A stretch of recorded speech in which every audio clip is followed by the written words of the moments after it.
what are the implications of a declining population to our defense in terms of manpower, taxes? I told you about Hong Kong tax rates, medical costs, social support, Social support meaning even the older people who don't need to go to the hospital. I set up a senior citizens corner center in my active aging center in my constituency a few months ago, because 25% of my constituency is already past the senior citizens age. So in many ways, I am reflective of what Singapore will be like in 10 years, 15 years. I need to set up centers. They come down, they are happy, but it takes a lot of support in terms of people coming in, nurses from hospital, from the community coming in to support them, because otherwise they'll be alone in their flats. So we need to start thinking in terms of where are we going to get our healthcare workers from in a declining population? What kind of social support systems are we going to create for our fast aging population? By international definitions, by 2015 or 16, we will be an aged society. Some people say it's because of the stress in Singapore that the TFR is low. Look at this. I call it an East Asian issue. The real reason is city living, you educate everybody, people have choices. You don't need marriage. Marriage is no longer an economic choice in the sense that you don't need to marry in order to have a better economic life. Our women are independent, our men are independent, so it becomes a lifestyle choice. So marriage has become a lifestyle choice rather than an economic choice. And once it becomes a lifestyle choice, a lot of people do choose to remain unmarried. I say this as a joke, but it is true. Some surveys indicate that if you are a married man, you live longer. But for women, if you are unmarried, you live longer.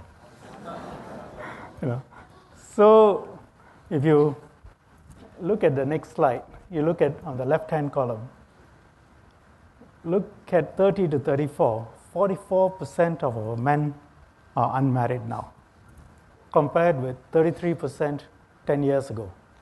And fully 31% of our women in that age group are unmarried. Now, the figures on top are not reflective because that's of a different generation. You've got to look at this generation and then ask yourself, how many of them are going to remain unmarried? Actually, our TFR among married women is 2, replacing ourselves. But our total TFR comes down to 1 because quite a significant part of the population choose to remain unmarried. These are all fundamental trends in social living. And this is nothing that I think government can do much about. We can't go and say, well, we can encourage, we can provide finances and so on, but if people don't want to get married, that's their choice. This is, of course, one other way out, which many countries seem to have gone. As to whether we are ready for it, whether we'll go down this road, I think social changes are taking place fairly quickly. But what does all this mean? And this is a slide that I put down because it concerns me a lot. You look at it, whatever we are going to face, Japan faces today. And what's happening in Japan? Let's read this on top. Simply put, older people aware of their relatively short remaining lifespan want to restore what they lost as soon as possible. Meanwhile, young families want to revitalize communities with more people, jobs, and social freedoms. Elderly population, richer, more risk-averse, and more powerful than the young, is also more resistant to change. And you see here in highlighted, officials acknowledge that the elderly have a lot of voting power in Japan, hard to boss about. Project again 2030. With our life expectancy, with people living till 80 plus, the voting power will be with the retired. The young people who are producing the income will be the ones who want to build for the future. The old people will say, spend it now. Spend on my healthcare, spend on this, spend on that. I want it spent now. And in a democracy, the policies will have to follow the voting power. So, we had an enormous dividend and we were lucky in the 70s and 80s, really because we had a huge working population and a very small retired population.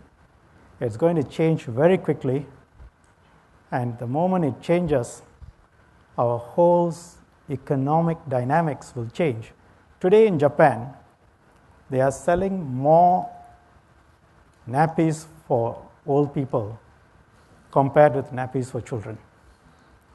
And Financial Times a few months ago had an article, amusing, because they showed an old man a few months ago, maybe last year, an old man who is a porn actor, and this porn films are made for old people. So there's a new industry now. And they did a feature on him. But people in Singapore haven't appreciated. 17 years is round the corner, We haven't appreciated what all this means. But if you want to appreciate what all this means, just look at Japan, but at the same time ask, are we technologically as advanced as Japan? Are we a homogeneous society with the kind of deep skills and stability that Japan has? Or, 90 million population reducing to 70 million is different from 3.2 million citizens reducing.